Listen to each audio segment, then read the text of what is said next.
Shri Rajaram inter college तैयारी कराकर जौनपुर। प्रिय बच्चों, ऑनलाइन कक्षा में आपका स्वागत है। कक्षा 9 विषय हिंदी। देखिए, हिंदी में बच्चों आज हम लोग पढ़ेंगे मुंशी प्रेमचंद जी की जीवनी। तो इनका जीवन परिचय सुनिए।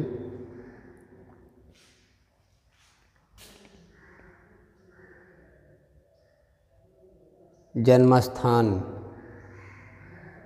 लमही ग्राम, जिला वाराणसी, और इनका जन्म हुआ 1880 ईस्वी में। मृत्यु हुई 1936 ईस्वी में। इनके पिता का नाम अजायब राय था, माता का नाम आनंदी देवी था, और दूसरा विवाह इनका शिवरानी देवी के साथ हुआ। कम अवस्था में यानी बाल्यावस्था में ही पढ़ रहे थे तभी विवाह हो गया था। तो पहले विवाह से बात नहीं बनी, दूसरा विवाह फिर शिवरानी देवी के साथ इनका हुआ। और इनका जीवन निर्धनता में ही बीता, बहुत संघर्ष की। तमाम इनकी रचनाएं हैं, साहित्य के लिए इनकी देन है।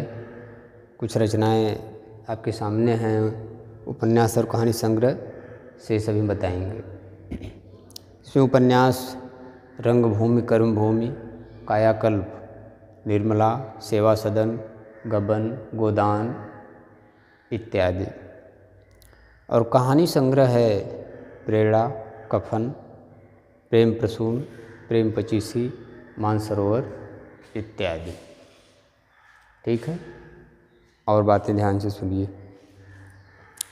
तो प्रेमचंद जी का जन्म 1880 ईस्वी में वाराणसी जिले के लमही नामक एक छोटे से गांव में हुआ था। यह गांव वाराणसी से 3-4 किलोमीटर दूर है, पहले ही पड़ता है। इनके पिता का नाम अजायब राय था और माता का नाम आनंदी देवी था। प्रेमचंद जी की बाल्यावस्था अभाव में व्यतीत हुई। इन्होंने बड़े परिश्रम के साथ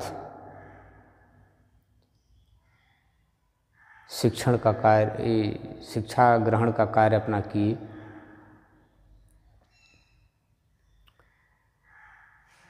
इनका विवाह विद्यार्थी जीवन में ही हो गया, लेकिन वह विवाह अनुकूल नहीं था। फिर दूसरा विवाह शिवरानी देवी के साथ हुआ।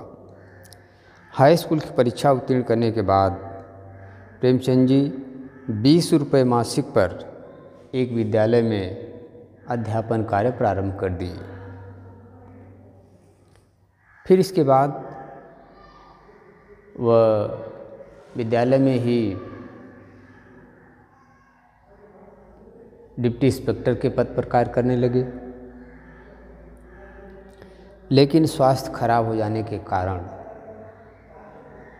डिप्टी इंस्पेक्टर पद से त्यागपत्र दे दिए, और त्यागपत्र देकर पुनः फिर शिक्षण कार्य ही, अध्यापन का ही कार्य करने लगे। ठीक है,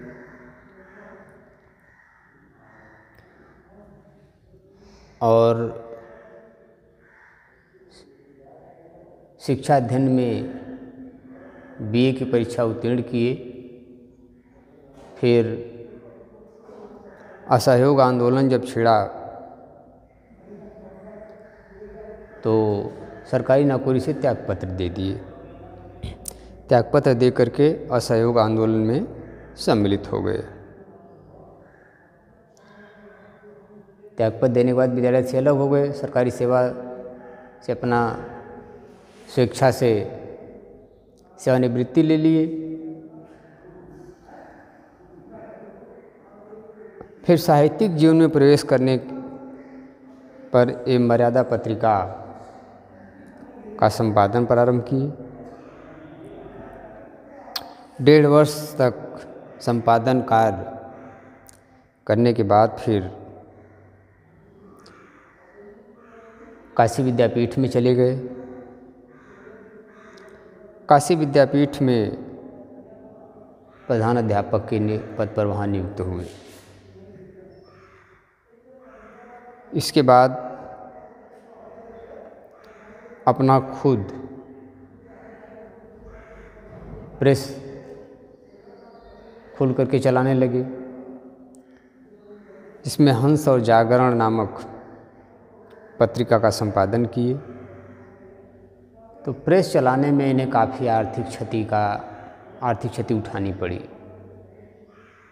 नुकसान हुआ। तो वो अभी कार्य अपना बंद कर दिए। फिर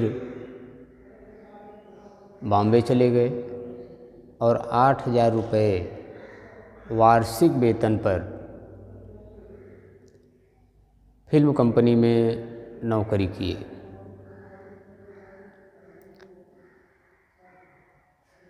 वहाँ भी स्वास्थ्य इनका खराब हो गया, तो वहाँ से नौकरी छोड़ करके पुनः फिर गांव आ गए और घर पर ही रह करके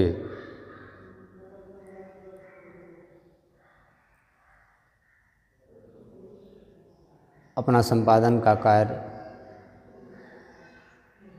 करने लगे। स्वास्थ्य खराब होने पर बीमारी से ग्रसित हो गए और सन 1936 ईस्वी में इनकी मृत्यु हो गई। यानी कि जीवन में काफ़ी संघर्ष किए। अब इनकी रचनाएं सुनिए।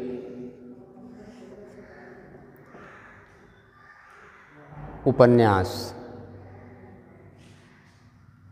तो मुंशी प्रेमचंद जी को उपन्यास सम्राट कहा जाता है, श्रेष्ठ कहानीकार कहा जाता है।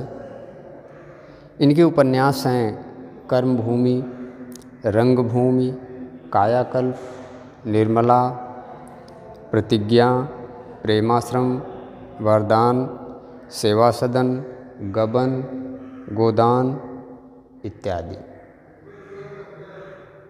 इनकी कहानी है नवनिधि, ग्राम्य जीवन की कहानियाँ, प्रेरणा, कफन, प्रेम प्रसून, प्रेम पचीसी, मनमोदक, मानसरोवर इत्यादि। और इनका नाटक है करबला, प्रेम की वेदी, संग्राम और रूठी रानी।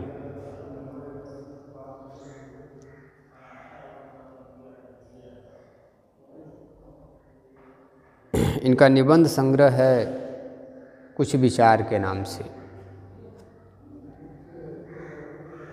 कुछ संपादित, कुछ अनुदित रचनाएं हैं। तो संपादित रचनाएं हैं गल्प रत्न और गल्प समुच्चय। अनुदित रचनाएं हैं अहंकार, सुखदास, आजाद कथा, चांदी की डिबिया, टॉलस्टॉय आदि। अब इनकी भाषा शैली थी, तो भाषा शैली में वर्णनात्मक शैली, विवेचनात्मक शैली, मनोवैज्ञानिक शैली, हास्य व्यंग्यात्मक शैली और भावात्मक शैली का ये प्रयोग किए। इनकी भाषा के दो रूप मिलते हैं। एक रूप तो वह है जिसमें संस्कृत के तत्सम शब्दों की प्रधानता, और दूसरा रूप है जिसमें उर्दू, संस्कृत और हिंदी के व्यावहारिक शब्दों का प्रयोग मिलता है। यही भाषा प्रेमचंद की प्रतिनिधि भाषा है। इसी भाषा का प्रयोग इन्होंने अपनी श्रेष्ठ कृतियों में किया है। इनकी भाषा अधिक सजीव, व्यावहारिक और प्रवाहमयी रही। इन्हें हिंदी साहित्य में क्या स्थान मिला? तो कहा जाता है कि मुंशी प्रेमचंद जी भारतीय समाज के सजग प्रहरी और सच्चे प्रतिनिधि साहित्यकार थे।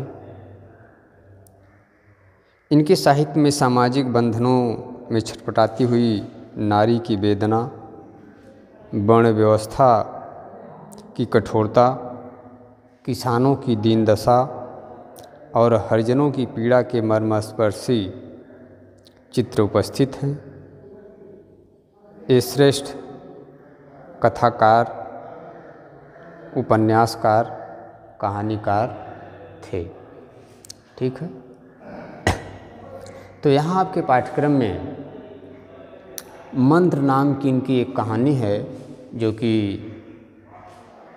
एक मर्मस्पर्शी कहानी है।